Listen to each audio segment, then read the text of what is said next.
Good evening and welcome to Next on the Tee with Chris Mascaro, where PGA and LPGA players, legends, and top instructors go to share their insights and playing lessons. Join Chris every Tuesday night at 8 p.m. Eastern Time as he talks with the greats of the game. Tonight's show is sponsored by the French Lick Resort, Ben Hogan Golf, the PGA Tour Superstore, the Salt Creek Golf Retreat, TaylorMade Golf, the Bobby Jones Apparel Company, and Super Speed Golf. Now here's your host, Chris Mascaro.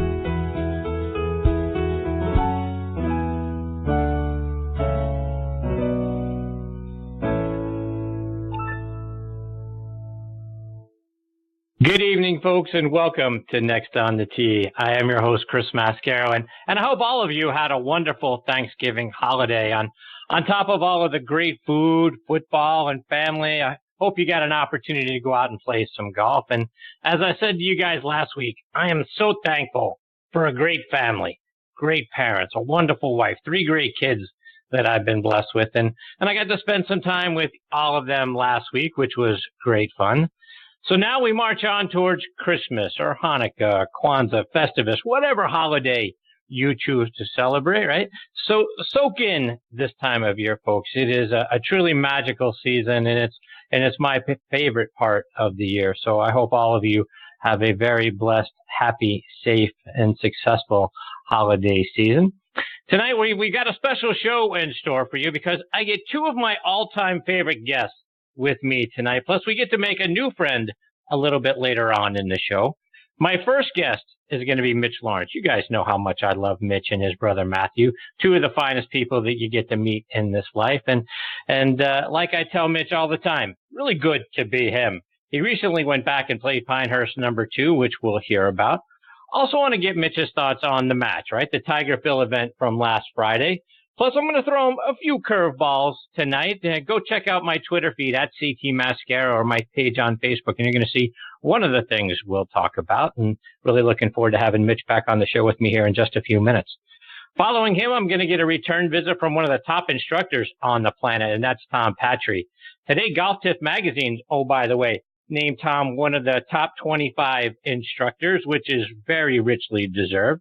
I'm going to talk to Tom about the importance of getting fit for new clubs, right? For all of you that just went out and purchased new clubs, whether it was on Black Friday or Cyber Monday, or you're planning to get new clubs or hoping to get new clubs this holiday season, we're going to talk about, how to go about and why it's so important for all of us, not just the best players, all of us to go get properly fit. We'll also talk about how not to get into analysis paralysis when you go have your swing analyzed or you start taking lessons. And plus, for those of us out there that are old enough to play on the senior tour, we're going to talk about how can we continue to play good golf as we age. So a lot more great information coming from Tom, and he'll join me a little bit later on this half hour. Then we'll round out tonight's show with a visit from GolfTec co-founder and CEO, Joe Assell.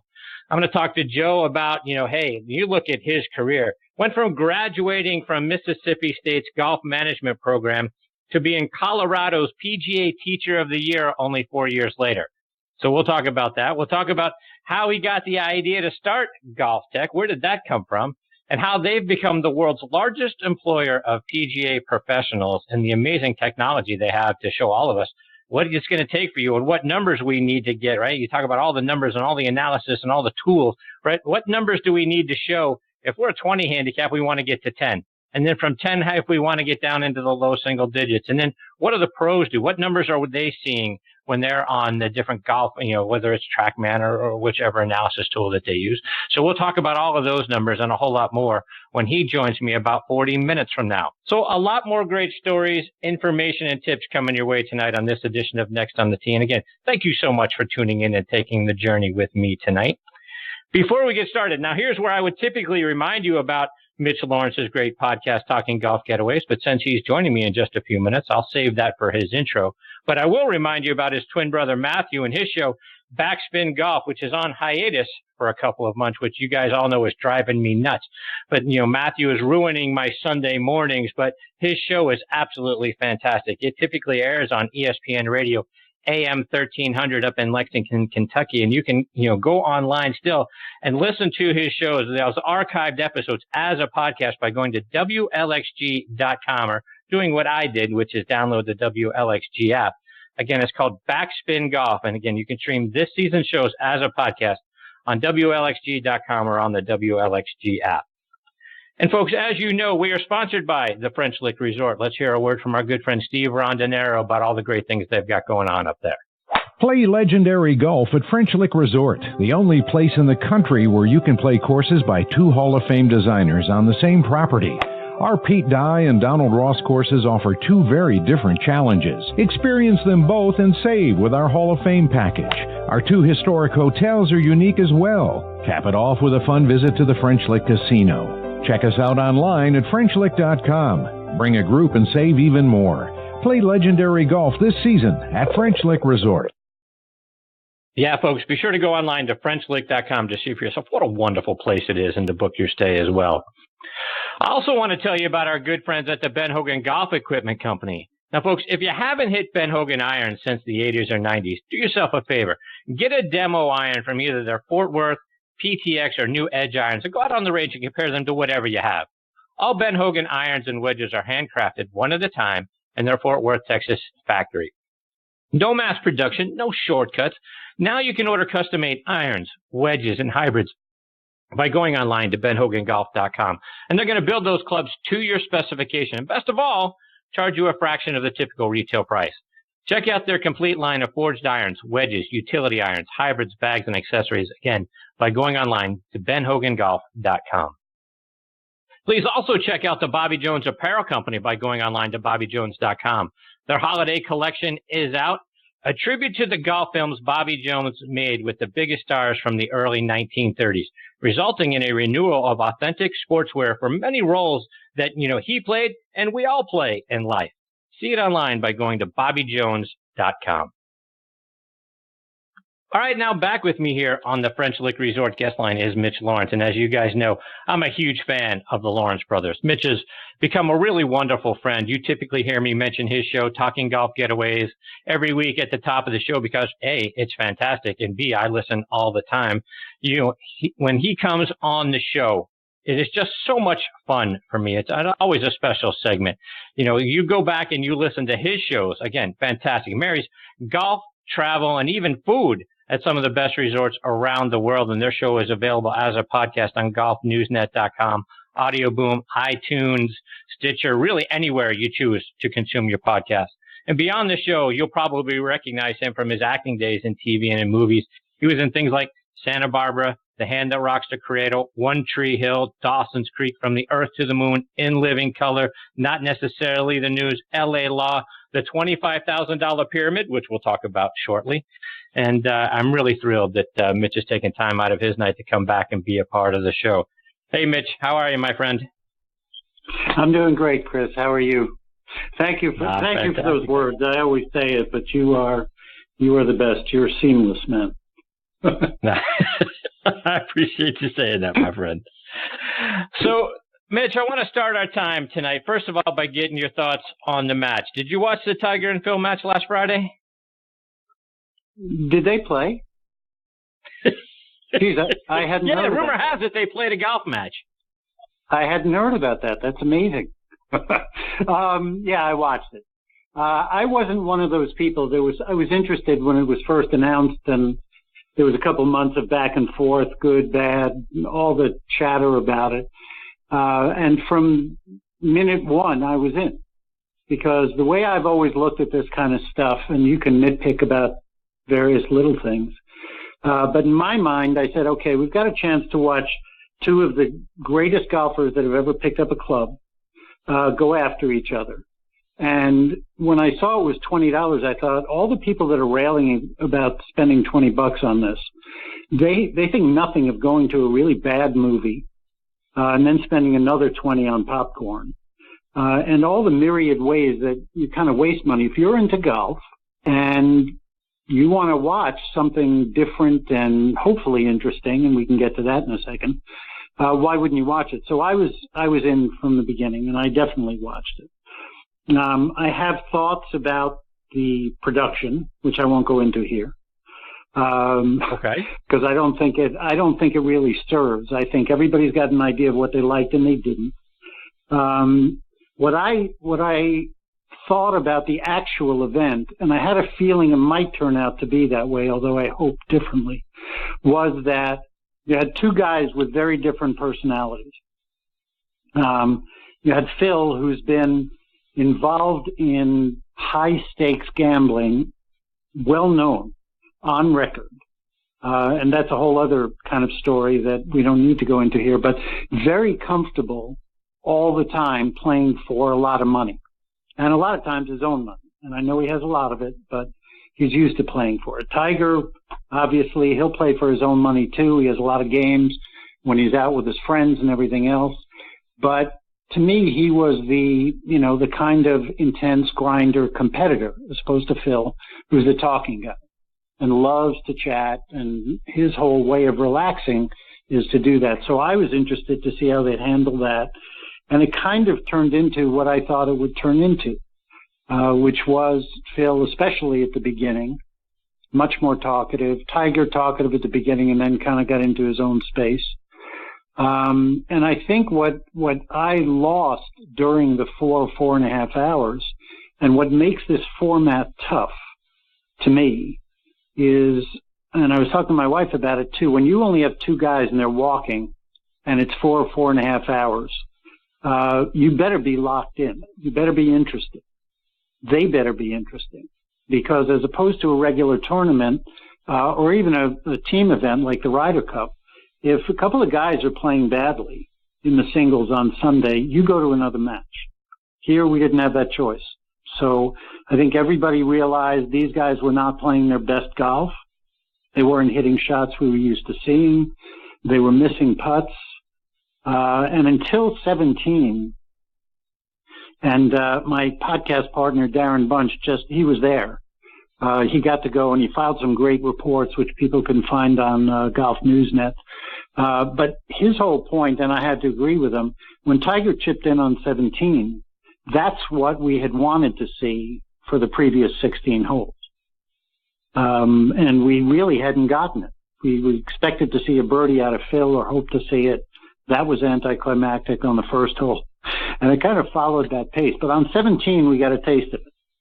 And all of a sudden we went, okay, here we go. At least the last hole will be something. Then Phil missed that putt. He could have won. Then we had the 18th.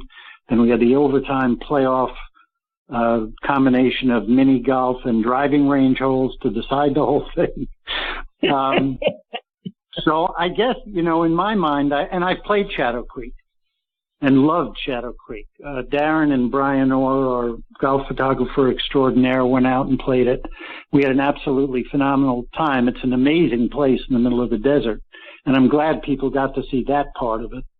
But as far as the actual match, I think it suffered. I think it suffered from not playing well, not having the fireworks we expected, not having the side bets we were led to believe there would be, not the gamesmanship or the trash talking. I don't know how you felt, but when you and I go out with our friends and we just go out for fun and we do the trash talking and we have matches back and forth, it was a lot different than what we saw. And I think a lot of us had hoped there would be a lot more of that. Right. Than just kind of what we got. I had read, agree. I don't know if you read about afterwards when they were talking about the PGA Tour kind of getting involved in the side betting and how much there could be. And I think that really rankled a lot of people. I think we all expected this to be outside the realm of what we get on tour and from these guys. And that part disappointed me too. I want to see more stuff like this. I mean, you know me, I'm a traditionalist. I play 100-year-old clubs. I love the old parts of the game and the traditions of the game. But I also love the games that we have. And I was a big Skins Game fan. I loved when Annika played with the guys at Colonial. The team matches are fun to me. I love alternate formats, and I think I really missed what I hoped would happen during this, although I kind of had a feeling it might turn out that way. So to that end, though, Mitch, and that's the next thing I wanted to get your thoughts on, because this sort of felt like to me like the old shell matches, and I'm like you, I miss silly season, I miss the skins game, and the three-team challenge or three-tour challenge, and all of those sorts of things. So are you in favor of more of this next year? Maybe it's some of the younger guys, whether it's a Spieth and a Reed or somebody along those lines. Do you want to see more of that next year? Yeah, I'm always up for it. I think to cut it off because it wasn't what we had hoped it would be, I'm not in favor of that either. I think we've got hopefully enough people who now have a sense of what it could be. I think there's Darren had a great idea, and he, like I said, he just did a wrap-up pod with our other teammate, Ryan Ballinger, on Golf Newsnet, which I really hope people listen to. And Darren, being there, he had some great ideas. He said, there should be, one of them I thought was to have it kind of an MC out there along. Now, granted, you have to have the right MC. And that's a whole other part of this that, again, I'm not going to get into. But, if you have somebody to kind of facilitate back and forth, that might be an idea. In other words, get them out of, I realized there was $9 million on the line. And, I talked to my wife, who's a Hall of Fame pool player, and she brought up a great point. She said, you can say whatever you want before a match of any kind in any one-on-one sport happens. But once it starts, you go back to being who you are in yourselves. And if you are a grinder competitor, that's who you are going to be. And they may want you to talk, but you're not going to compete doing that. It's going to be a whole different thing. So I think who you pick is important. If you had two guys that were more like Phil, and liked the talking part and the trash talking, and, maybe I said, I was trying to think of who else I would kind of like to see, and I was thinking outside the American Tour, and I don't know if you follow Eddie Pepperell at all from the European Tour. Yes. English. Yes. I said, if you gave me Pat Perez and Eddie Pepperell, I'm in. Yes. I mean, Agreed. I'm in for that. I'm into guys who go, okay, this is a gift. And I love Tiger and I love Phil. I don't think it has to do with that. But I think you need to find people who are more willing to really take a chance and be out there. And I think more people would be into it. And if you could get, I don't want to see Justin Thomas and Spieth go after each other the way they do in a major, because we know what they're like in a major. I want to see them do it like they do when they go on their little golf holidays with their friends. Right. So maybe it's that it's not for all that money. Maybe it's for less money. Maybe it's all for charity. I want to see them find a way to let the players, and this is men and women, because I think it would be great to have the women play too. Whether that's a combination or the women against the women, I think that's an element that I would love to see. Because again, if you find the right people, that's what it's about to me, is finding the right people. That's all. Mitch, let's switch things up a little bit. And you recently went back and played Pinehurst number 2. So for all of us who are dying to get that opportunity, share that course with us through your eyes. Well, if I did play Pinehurst number 2. I'll get to that in a second if I may, Chris, because the original reason for the trip was to see Pinehurst number 4. And so I'm going to start there. Is that okay with you? I know you're the host. And sure, you have absolutely. very strict rules. Yeah, you're very strict with your guests. I understand. Thank you for recognizing that. But no, go on. Okay. Number 4 was redesigned, given a new life by Gil Hanse. And I'm sure your listeners know about Gil Hanse and who he is and all the great work he's done lately. They had the opening of number 4 a couple of months ago, and there was supposed to be a media day the day before the actual opening. That was when we had some hurricane trouble in this part of the country, as you were aware. So people were traveling from around the country to come in, and from the media side, they postponed the media day until that's about a month ago. And so that was the real reason why I went, was to join those people and go around number 4. I had played number 4 a number of years ago, and number 4 is a really interesting case at Pinehurst because it was built by Donald Ross, and in 1919 it was designed. But then it was redesigned by Robert Trent Jones, Reese Jones, and Tom Fazio. All 3 of those guys had a hand in it. And so I had played it the last time after the Fazio redo, and I liked it. It's Pinehurst. I liked it. But then they brought Gil Hansen to kind of go over it and really lend a whole different feeling to it. And I can only say for people that haven't, and it's only been open a little while, so most people have not had a chance to play it, but it is spectacular. And what he did was he went in and he kind of gave the whole place a facelift, the whole of number 4. He reworked it so that now it is much more of a natural feel on the land, as opposed to what Fazio did, which was to create a whole different, not as natural look. I'll kind of leave it at that. What Gil Hans called it was a retrovation, which I loved. He brought it back to what the original Donald Ross feel was. It's got elevation changes that a lot of Pinehurst doesn't have.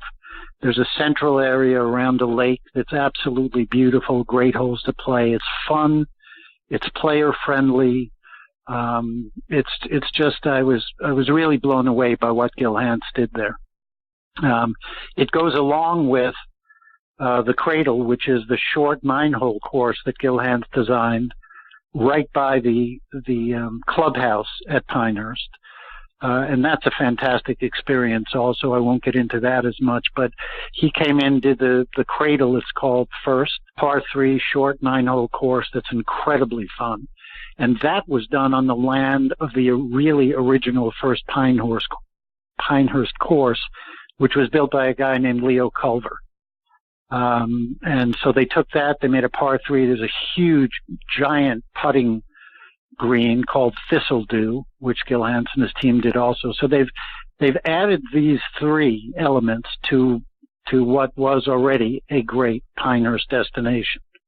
The day after number 4, I went in with my great friend Vic Williams, who's the head guy at Golf Tips magazine, and Vic and I went around number 2. And I hadn't played it since the Core Crenshaw redesign before the 2014 Open. They redesigned it in 2010, but then the Open was there in 2014. And I have to tell you, I had played number 2 a bunch of times before. I always liked it, but more for the history of it than anything else, because it was a monstrously difficult golf course. Have you played number 2? I have not. Dying to. Well, we have to remedy that. But the course was really hard. The green complexes are what made and still make number 2, because they are off the charts challenging. Just the way Donald Ross designed them, really, really challenging. But what Core and Crenshaw did at number 2, they went in, and if anybody watched the 2014 U.S. Men's and Women's Open, they took away a lot of the kind of hazard areas off the fairway.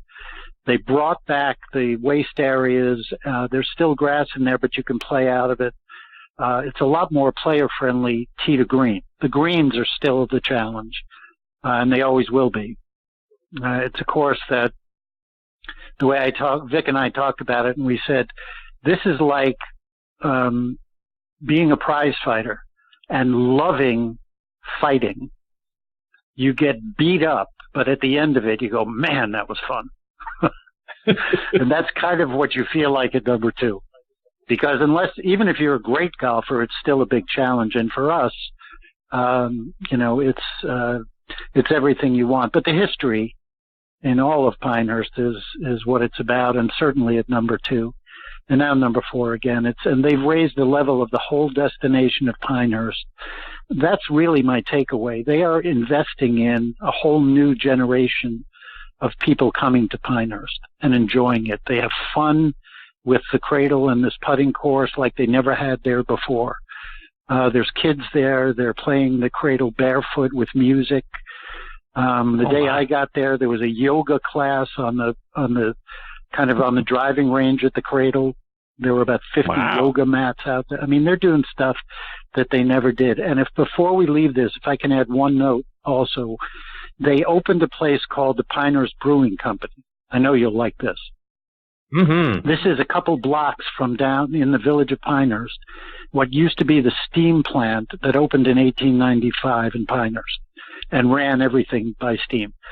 That was in disrepair, and they were about to bulldoze it. And then the guys that run the entire Pinehurst,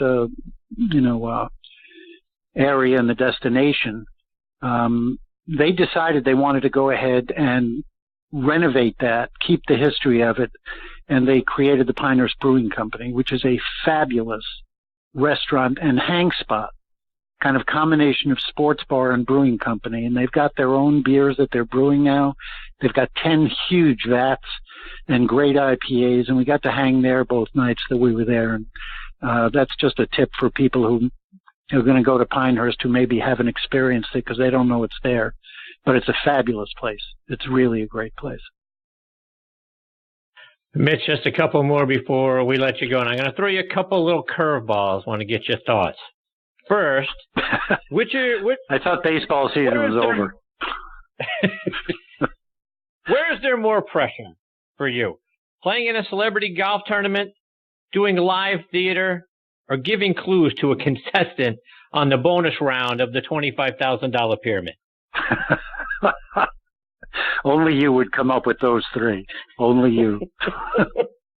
I don't know. There's pressure in all of them. Live theater, a lot of pressure. You got to do your job, but you have teammates, unless you're doing a one-person show, which I never did. So, celebrity golf, I would say of the three, celebrity golf is by far the most pressure, and not even close. $25,000 pyramid, which I did a bunch of times. There's pressure. You want the person you're playing with to win the money, but if they don't, it's not the end of the world. Celebrity golf tournaments, and especially big ones, Pro-Ams, and played in the Crosby for 16 years in North Carolina with big crowds everywhere. Those events are the scariest for players like us, because you could literally kill somebody. Forget about looking like an idiot and hitting a bad shot, but you could literally kill somebody. So I would say easily the pressure there was the most. And Mitch, one more. And last month we lost Giants Hall of Fame first baseman Willie McCovey. And you wrote about the times that you played in charity events in San Francisco and getting to spend some time with him. And I loved watching him, when I was growing up. So I wanted to get your thoughts on Willie McCovey. Well, it's really kind of amazing, Chris, because you and I have talked about this before. As all of us that were sports fans growing up had teams and players that we loved. Not once growing up did I ever think I was going to get to hang with a bunch of them. And just luckily, my life turned out that way. And Willie was I was a Giants fan, and my brother Matthew was a Dodger fan. So our bedroom was half Dodgers, half Giants. And that went on as long as we grew up, and still goes on now. But I was a big Giants fan, and so McCovey was a hero of mine. And then I mentioned the Crosby. The first year I went and played in the Crosby, that event was two-person teams, and there were tons of athletes and actors and various celebrities. And I went down into the bar at the hotel I was staying at one of the first nights, and Willie was there, McCovey, along with a lot of other guys. Said hi to him, was kind of shaking when I did. He's, as you know, huge. He shook my hand and it went up to my elbow. I mean, he was enormous. But one of the most soft-spoken, gentle humans I've ever been around. And over the years, I got to, every year you went back, and the second, third year, I kind of really started to bond with him and spent a lot of time at that bar, just one-on-one, talking about everything you would want as a sports fan to ask the players that you respected. And then living in L.A., and he was living in San Francisco, he started inviting me up to his tournament in San Francisco at San Francisco Golf Club. And so I got to really hang with him a lot. And it was one of the joys of my life to spend that much time with him. And so I was sad to see that he went, but I was glad he got to be 80. He had some health issues along the way, but really a fantastic guy, and one of the things I'm most grateful for. Mitch, before we let you go, remind our listeners, how can they stay up to date with all the things that you're doing, whether it's the podcast or outside of that, and how can they do it online and on social media?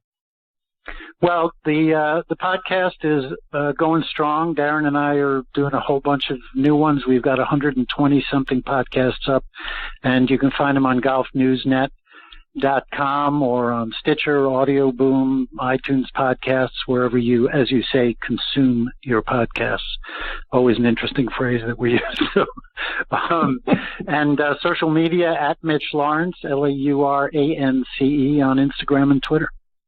And we're all of us, I know you are too, grateful to be involved in the game and able to share what we love about it with everybody.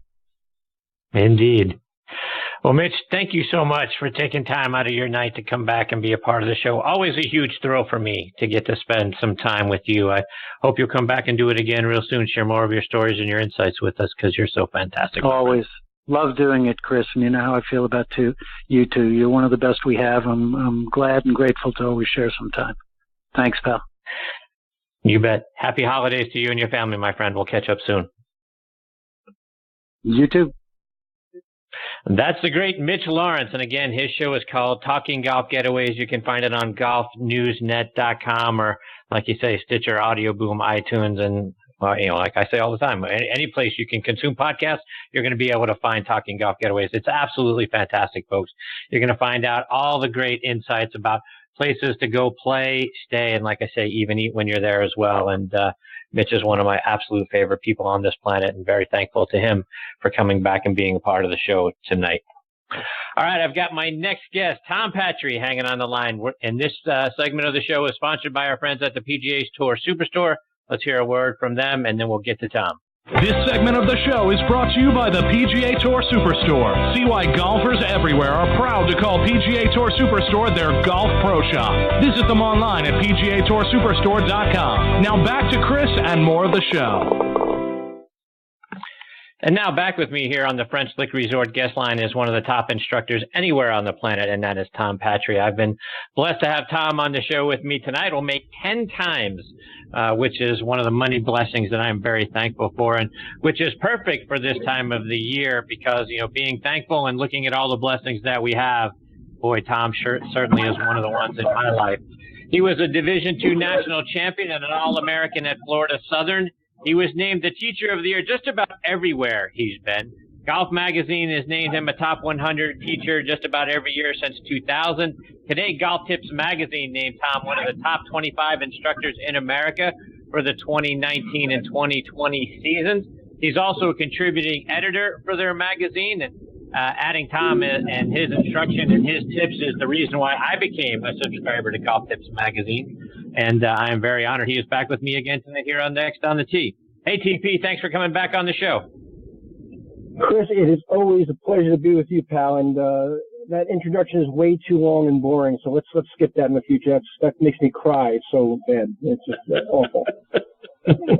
Sorry, TP. Yeah, so, Tom, I wanted to start our time sort of right there, if you will, with Golf Tips Magazine, and you're being named a top 25 instructor and your role as a contributing editor to the magazine now. Huge honor. Congratulations, my friend.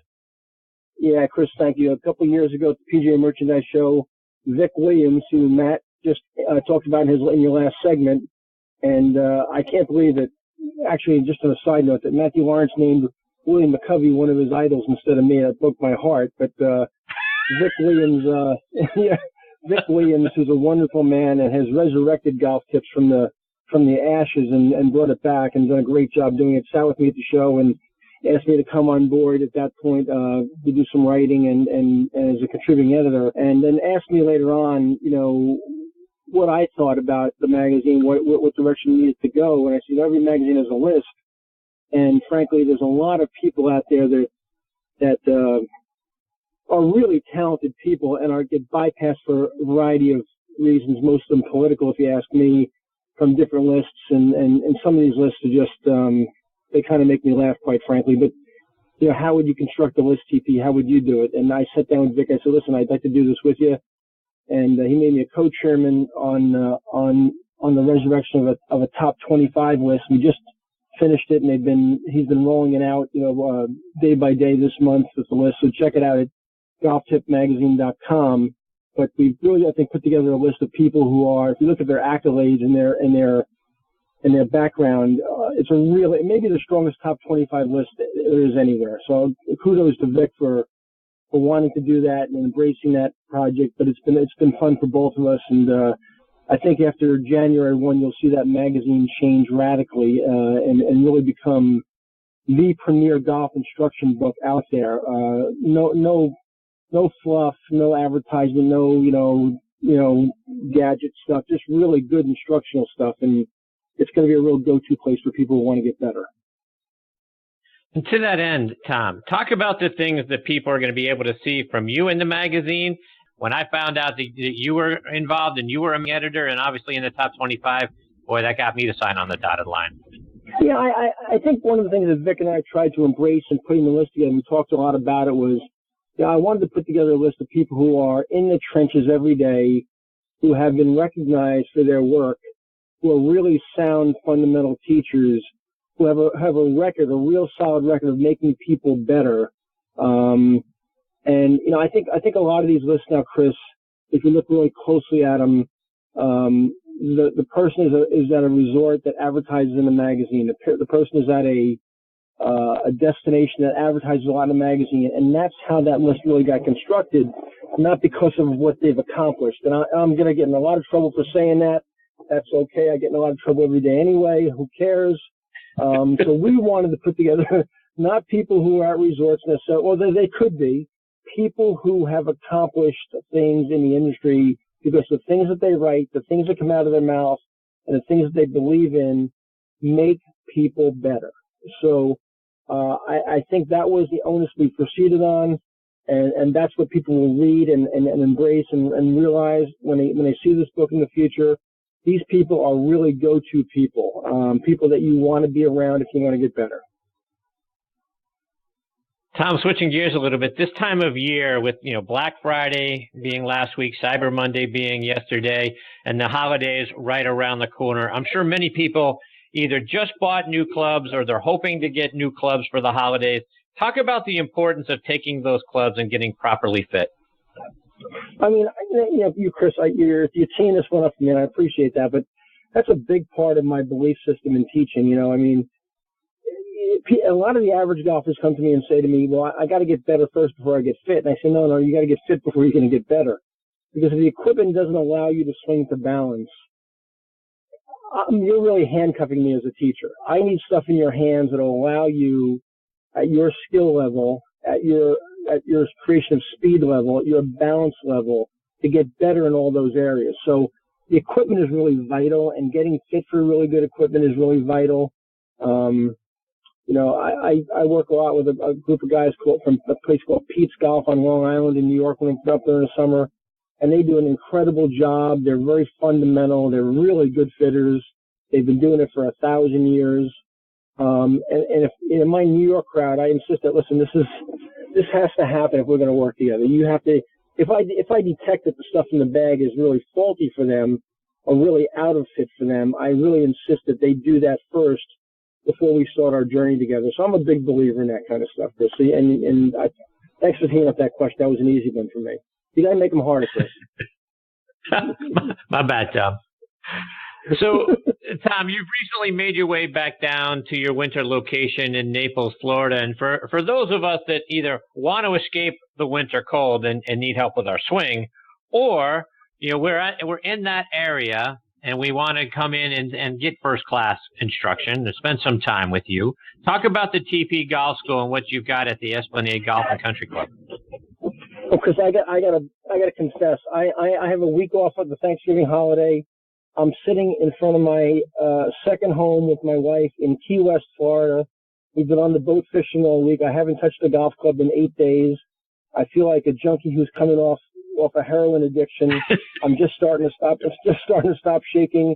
I went basically 5.5 months in my summer trek through the Northeast. I drove 15,500 miles in a car this summer teaching all over the Northeast, another 7,000 miles on a plane. and I didn't have any time off. So I came back to Naples, taught a little bit at the end of October, came down here for 5 days, went back, taught about 12 days, and I've been down here for 8 days again. And I'm just starting to decompress and stop shaking. So wow, I'm cheating. I'm sitting here looking at the harbor in Key West, and the sailboats kind of rocking back and forth on a breezy evening. And I don't. When you said Esplanade, I started shaking again. So I'll answer the question, but it's after my addiction stops. No, seriously, thank you. TP Golf Schools is in Naples, Florida, at a place called Esplanade, which is a wonderful player-friendly golf course on the north side of town. And although I will take another week off at Christmas time, come January 1, we rock and roll there from January 1 to May 15th. I'm hoping very shortly to get back to you. I've got my fingers crossed. I'm in the middle of a negotiation, which I can't say much about now. Only I'll put a teaser out there. I'll keep my fingers crossed and hope it happens for an incredibly exciting possibility. And again, it hasn't happened. I'm in a negotiation right now. It could be the most exciting news I've ever had in my career about where I may finish my career in terms of my summers. And if it happens, Chris, I'm gonna ship you up there for a day to do a live broadcast, because there would be some place that you want to do one from. And I hope, like I said, I hope it happens. It could be incredible, and it's a place you've heard of 1,000 times and you're very familiar with. It's an extremely high profile, famous place. It's got, I'm going to give you some clues. It's got public access. It may be the premier. I think if you look at it, you call it the premier public golf destination on the planet.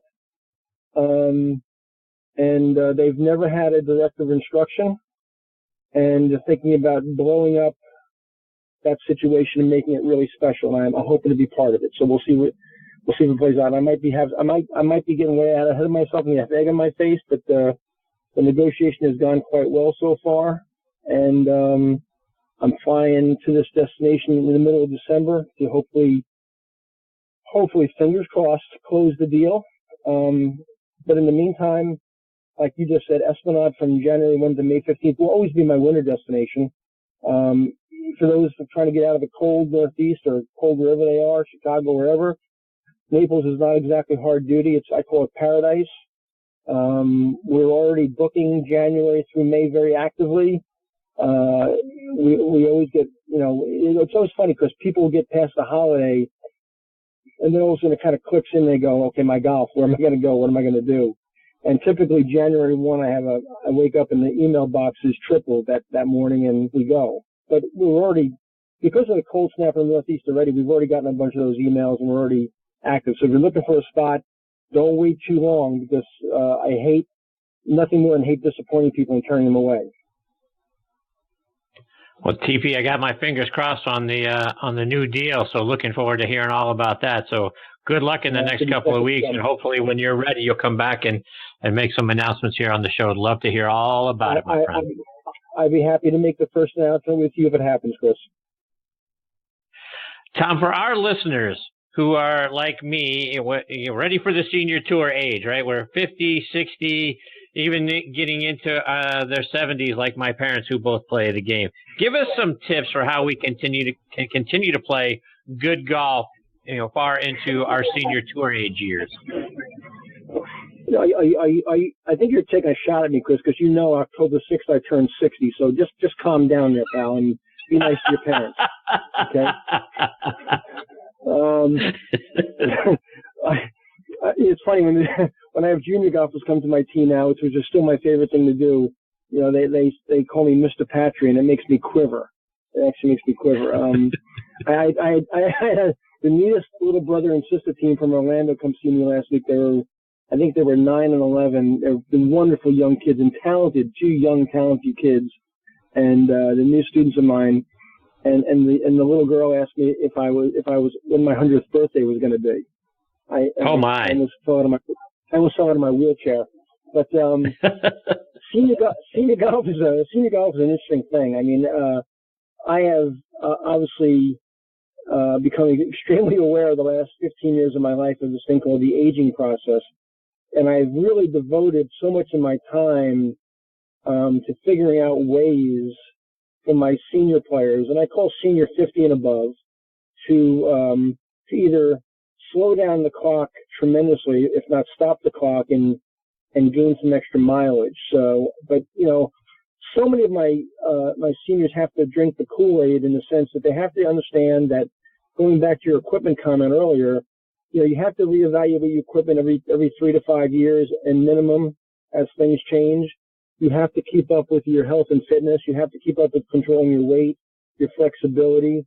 All those things, your sleep patterns, your nutrition, they become so much more important than people understand. We've watched the PGA Tour embrace this, and we kind of go, well, they're high performance vehicles. But the senior golfer, the senior recreational golfer who wants to play better and actually can still improve post 50, post 60, and beyond, it's all about their fitness and their ability. You can't become captive in your own body.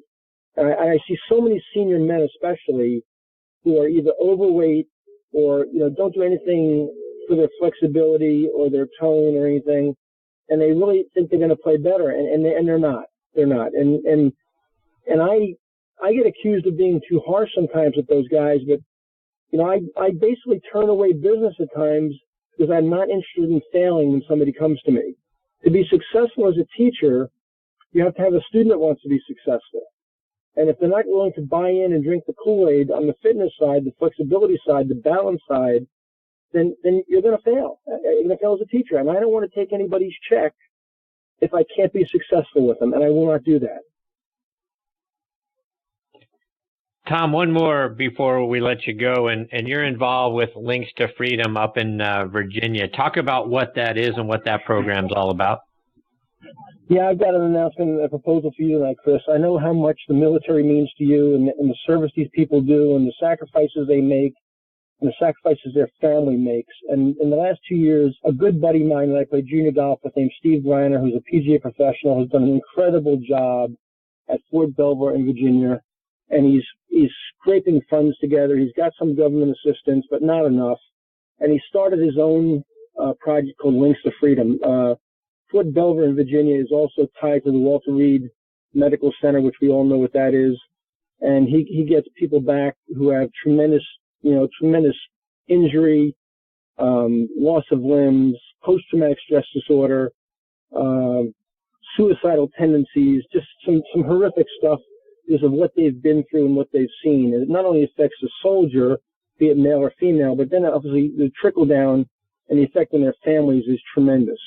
He's taken in these people and taken in their families as well and created the Links to Freedom. And I go down every year now and spend a day down there with these folks, and golf has become a tremendous vehicle in their lives. Steve is doing an incredible job down there. There's a website, Links to Freedom. Please go on if you're listening, and any donation is helping Steve and helping these people who deserve our help. But my proposal tonight is every time we're on the show together, Chris, I want you to announce this, and any active military or retired military can come to me for the friends and family rate of $100 for a golf lesson, and I will then take 50 of that $100 and send it to Links to Freedom for eternity. So I want us to talk about that every time I come on, and we're going to call it the Links to Freedom / Next on the Tee project.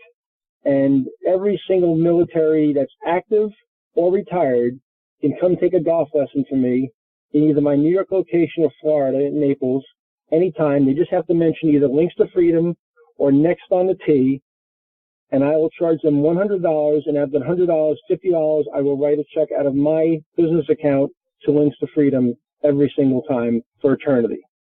Wow, that's fantastic, Tom. Thank you so much for being linked to that, if you will, Links to Freedom, and the things that you're going to be doing for them. And hopefully we can get that program up and running and financially healthy very, very quickly. So that's fantastic stuff, and I appreciate you coming on the show to talk about that. Let's make sure we mention that each time, and I'll make sure I go through the protocol each time we're on the show. And you can put something on your website about it, and maybe, send a post to my website and also to my social media platforms. And I want to get a link to the show tonight. When we're done, you can send it to me, and I'm going to send it to Steve so he's aware. He doesn't even know I proposed that.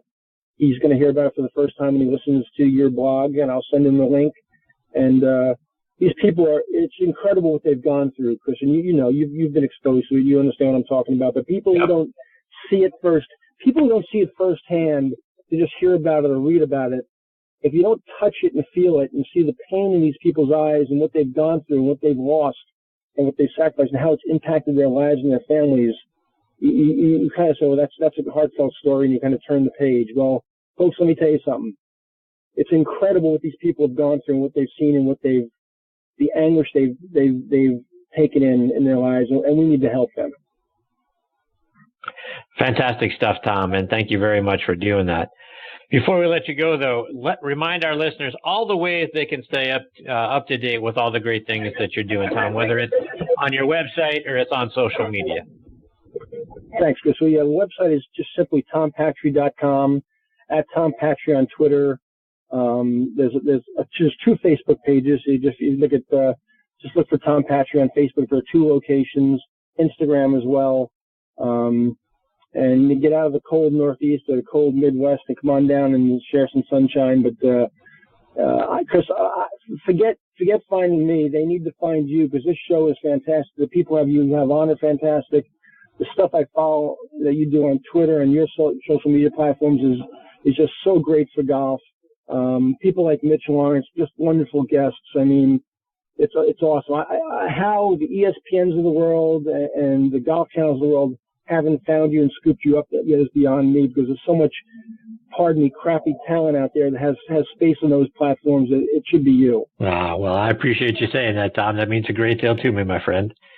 And what also means a great deal to me is the time you come and you spend on the show, and the great stuff that you continue to do all over the country, and all the miles and that you're logging. So Thanks for everything you do for the game of golf, for instruction, and for your time tonight, Tom. I hope we get the opportunity to catch up again real soon and hear about this great new opportunity that hopefully is just right around the corner for you.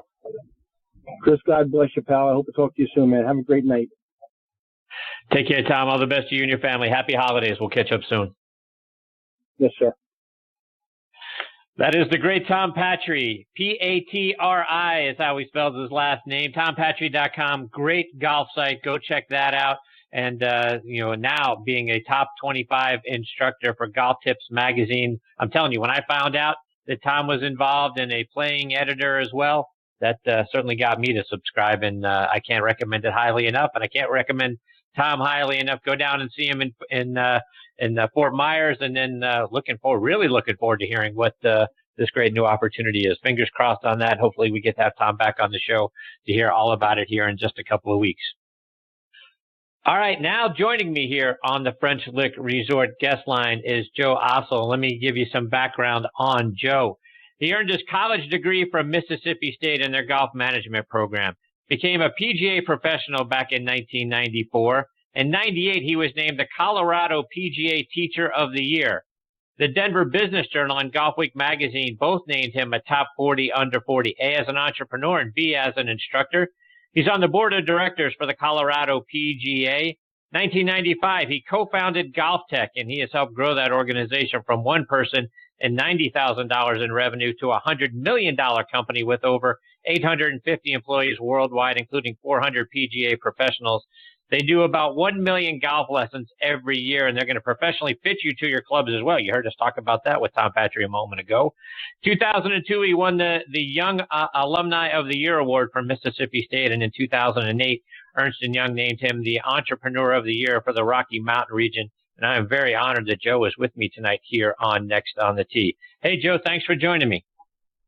Hi, Chris. How are you? Thanks for having me.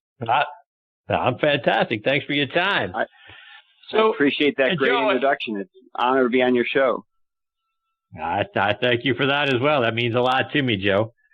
So, Joe, I want to start our time tonight by, first of all, it wasn't long after you graduated from Mississippi State that also you become a PGA professional, and then boom, you're Colorado's PGA Teacher of the Year. that's pretty rapid ascent through the organization, if you will, through the PGA. Talk about your decision hey, when did you decide, you know what, I want to be a teacher here, and then to go progress from that to being Teacher of the Year in your home state? Well, it was really interesting. When I graduated, I left campus and finished my degree in December of 1994, and I really had a dual passion for teaching golf and for business, and I loved them both, and I was trying to figure out how I could make a career in both of those areas, and was fortunate to partner with Clayton Cole, who was the head professional at Cherry Hills Country Club in Denver, where I had done one of my internships, and we opened our first GolfTec location with a different name for the first year back then, but we opened our first location just a few months later in April of 1995, and we're quickly really busy, and people from all of Denver were pouring through our doors, and I was giving a couple thousand lessons in that first year, and word spread and more people kept pouring in, and before you knew it, we had a few locations, and our business was growing, and I got involved with the Colorado PGA, and I was a PGA member, and was incredibly fortunate at that young age to be named their Teacher of the Year. It was really an incredible honor early in my career. And Joe, as I was doing some research on your background, I saw, started looking around Mississippi State, and now their leadership award is named in your honor within the golf management program. That's tremendous. Good for you. That's got to be something that's very meaningful for you to now have an award named for you at your alma mater. That really was. When they called me last year with that idea, I was just truly floored. And there's been 1,000 and some graduates from the golf management program at Mississippi State, and to have their leadership award in my name was really an incredible honor, and I was thrilled to do that. And I've met the two winners that they've had so far, and I hope in the rest of my life I'll continue to meet their award winners. And Joe, as you mentioned a moment ago, right, you're starting up the first ever GolfTec, and how all of the folks started coming, pretty much as soon as you started that business. So, but take us through, how did you go from, hey, I got an idea here, right, to have this GolfTec and to have a place for people to come to take lessons, to you take the idea to making it a reality? What was that span of time, and how did that happen? Well, Clayton Cole, as I mentioned, my partner in the beginning, he had this computer that measured your golf swing, and it measured the motion of your swing. It's very prehistoric compared to what we have today, but it was very cutting edge in 1994, 1995. He had it in the basement at Cherry Hills Country Club for the members to use it. And the members kind of liked it, but Clayton had this idea to see what would happen if we opened to the public and let all of Denver come. Cherry Hills is a very private club, and there's no way the residents of Denver could just come in and try this computer. And a member happened to own a strip mall and made us a deal on some space to open our first location. And it was really just an experiment. We didn't know if people would show up. We didn't know if we could make them better. We didn't know if we could make this a profitable business. And all three things came together.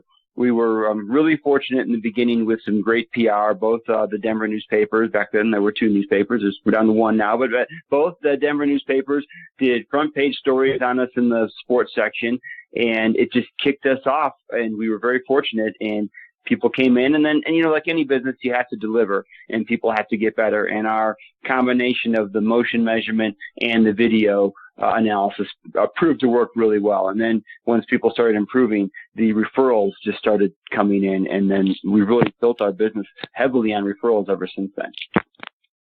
And as you mentioned, right, the anxiety of whether people will show up. Do you remember the first day and the grand opening of your first location? I do. Remember that. We had a bit of a rolling start with some practice, and one of the guys who was in there for a few weeks ahead of me, kind of getting it going. And then I remember that first day, and the one thing I remember specifically is a customer who came in that day. His name was Roger Greenberg, and he came in that day at 5 p.m., and he came every Monday at 5 p.m. for nearly 15 years. He still comes in now, but he was the most loyal customer and became a great friend. And I remember meeting him, and then the great friendship that we built over the years. And Joe, fast forwarding to today, right? With our lifestyles, and everyone's always on the run, and time is few and precious. Talk about the length of time it takes for a lesson to come into one of your locations, get a lesson, and then the ability to review that video and digest that information. And then when we're home, you can take it with you everywhere you go on all of our media devices. But talk about, how what you guys provide really fits into everybody's, fast lifestyle these days. It sure does. So we make sure, except for your first visit, which is an hour, we make sure our students are in and out in 30 minutes. And what really enables us to do that is our technology, because we put these motion sensors on you. It takes just a couple seconds to put a strap on your shoulder and a strap around your waist. And we measure your swing. And within one swing or two swings, we have all of the data on your golf swing. And we have these model swings. We tested 200 tour players with our sensors, so we have a model swing based on the best players in the world. But we've also given almost 9 million golf lessons to amateurs, and we have big data on the golf swing, and we have amateur data by handicap. So we can tell you if you're a 15 handicap, but you want to be an 8 handicap, well, here's how 8 handicap players' swings differ from yours. If maybe the thought to try to swing like a tour player is too big of an aspiration for someone, we can help you in steps along the way. And the point I'm getting to is within 2 swings, we have your data. We match you against our model, and we can instantly tell you what's wrong with your swing. And, a coach watching you with just their eyes, it might take a little longer to analyze your ball flight and watch some swings and figure it out. But it only takes us a couple minutes, and then we can spend the remaining 27 minutes fixing your golf swing. And our students commit to multiple lesson plans. We establish a game plan with them from beginning to end on how we're going to get them better and how we're going to get them to their goals. So once you're coming in for lesson 7 or 8 or lesson 20, you're working through your plan. We don't have to do the introductory stuff anymore. And it just makes it very, very efficient for you to get in and out. We're in an indoor, so we're in a controlled environment, so you don't have to change your clothes if you're going to sweat or anything like that. You can come as you are. And then as you mentioned, once that lesson is over, you don't have to try to remember everything we told you. We put your entire lesson online, and you can watch it from a computer. You can watch it from your smartphone. You can watch it from your iPad. We have a mobile app that you can use, or our website, and you can re-listen to your lesson, hear what our coach is telling you. You can see your videos. You can see your data. If we had ball flight analysis, you can see your launch monitor data, and everything is there available for you to review your lessons in between your visits. And Joe, you guys are the largest employer of PGA professionals in the world.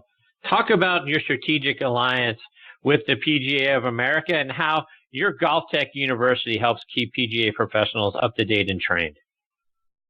Well, that's right. We employ about 850 coaches around the world. About 750 of them are PGA of some kind, of all around the world.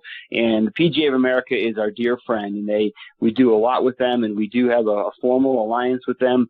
It mostly centers around employment, making sure that we continue to provide career opportunities for PGA pros. We need to hire about 175 PGA pros just this year, so we're making sure we're growing employment.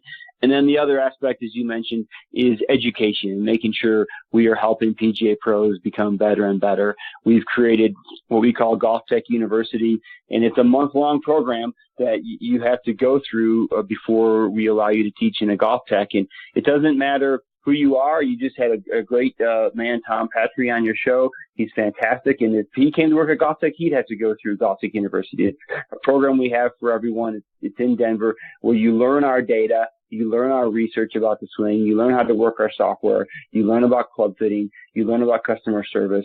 And we're really trying to elevate the skill level of PGA professionals once we hire them. They're already PGA members. They're already great golf professionals, but we try to help them really take their skill set to a new level when they join GolfTec. Joe, just a couple more before we let you go. And I saw a previous interview that you have done, and someone asked you the question, if you could play any golf course in the world, which one would it be? And you said that you've been fortunate enough to play Augusta National, but you'd love to go back and play it with your father and your brothers. And for all of us who dream every day about the opportunity to get to play at Augusta National, let us live vicariously, if you will, through your eyes. What was it like, starting with the drive up Magnolia Lane and then getting the opportunity to go out there and play the course? Well, it was an incredible experience, and incredible isn't even the right word. But the one thing that is interesting is I played with a good friend of mine, Tom Sullivan, and a member as well. And Tom happens to be blind, and I played with a blind golfer when I played Augusta, which made it even more special. But I played there a long time ago. I played there in the late 90s, and that was when they were primarily still just showing the back nine on TV, and the front nine was still a little bit more unknown, a little bit more of a mystery. But everyone knew that 10th hole at Augusta, the downhill dog leg left, and we're on the putting green. We'd already been to the driving range and warmed up. We're on the putting green, hitting a couple putts, getting ready to go. And there were two groups heading to the first tee. And our member said, hey, let's just go off the back. There's nobody on the back. It'll be a little, less crowded. And not that the place is ever very crowded, but let's go off the back and we'll have the nine to ourselves and let's go. And, I went from just casually hitting a couple putts, thinking I was heading to the first tee that I really didn't know what I was getting into, to within 30 seconds later, I'm on the 10th tee at Augusta National that everybody knows that hole, and I'm about to hit one down that hill. And I was so tingly I could hardly swing. And it was, there's a lot of great memories from that day. I shot it up like 78 or 79, but I parred 10, I parred 11, and then I got up and down from the back bunker on 12 for par. And I'm thinking, oh my gosh, I'm heading to 13. I'm going to hit this in 2. I'm going to be under par. And I promptly cold topped it in the creek off of 13 tee. So that brought me back to reality. But it was a fun start. And that, of all the memories, that's probably the best one, is the start to my round and the surprise start on hole 10. Joe, can you give us a little peek into what you might have planned as we look ahead to the PGA Merchandise Show in January? What do you guys got going on, or can you give us a little peek under the tent for what you might be presenting or talking about?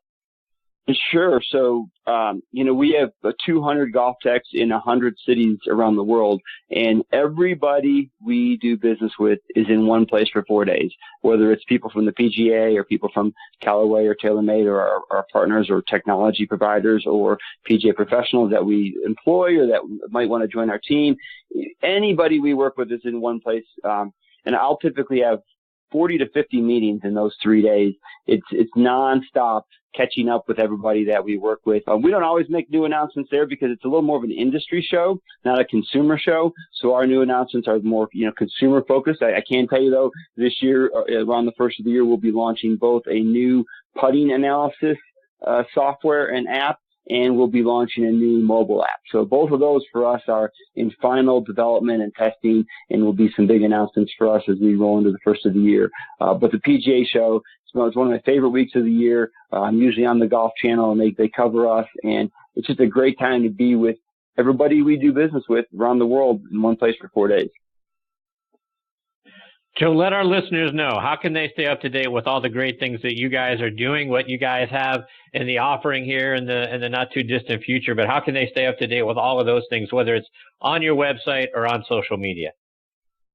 Yeah, thanks. It's real easy. It's golftec.com, GOLFTEC.com. On Twitter, we're at GolfTec, and we tweet multiple times a day. You can easily catch up with us. And then we're GolfTec on Facebook as well, and on Instagram. And you can find us everywhere. And we have a lot of content, both on our business and on flowing, and a lot of high quality golf instructional content as well. Well, Joe, it's been a thrill having you as part of the show. Thanks for taking time out of your day to come and join me. I hope you'll come back and join me again sometime and keep us updated on all the great things you guys are doing, because it's very important to the golf industry, and it's very important to all of us that are in need of swing analysis, swing improvement, golf instruction, and then obviously getting fit for our clubs as well. So thank you very much for your time. Chris, it's my pleasure. Great questions, and thanks for having me today. Joe, happy holidays to you and your family. I look forward to catching up again soon. Thank you very much. That is Joe Assell. He is the co-founder and CEO of GolfTec. And folks, boy, you take a look around their website and some of the things that they've got out on social media. But boy, what great stuff and what great technology. Think about that.